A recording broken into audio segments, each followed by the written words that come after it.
નમસ્કાર, આપ જોઈ રહ્યા છો નેશન પ્લસ ન્યૂઝ. હું છું આપની સાથે હિરલ પંડ્યા. સાવલીના ધારાસભ્ય કેતન ઇનામદારને ગુજરાત સરકારની બે મહત્વપૂર્ણ અને પ્રતિભાશાળી સમિતિઓમાં સભ્ય તરીકે સ્થાન આપવામાં આવ્યું છે.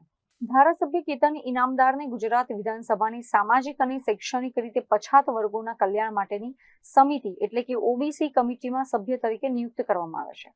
આ ઉપરાંત તેઓને બિન સરકારી સભ્યોના કામકાજ માટેની સમિતિમાં પણ સભ્ય તરીકે મહત્વની જવાબદારી સોંપાઈ છે.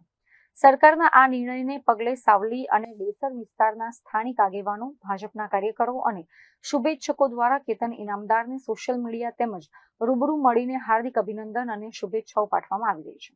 સ્થાનિક સ્તરે કાર્યકરોમાં એવો આશાવાદ સેવાઈ રહ્યો છે કે પછાત અને વંચિત વર્ગોના કલ્યાણ માટે કેતન ઇનામદાર હંમેશા અવાજ ઉઠાવતા આવ્યા છે. ત્યારે આ સમિતિમાં સ્થાન મળ્યા બાદ તેઓ વધુ અસરકારક રીતે કામગીરી કરી શકશે.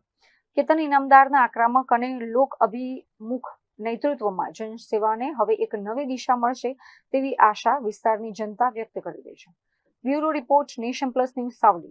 સમાચારોના સતત અપડેટ મેળવવા માટે અમારી નેશન પ્લસ ન્યૂઝની યુટ્યુબ ચેનલને સબસ્ક્રાઇબ કરો, બેલ આઇકન દબાવો અને જોડાયેલા રહો ફેસબુક, ઇન્સ્ટાગ્રામ અને ટ્વિટર પર.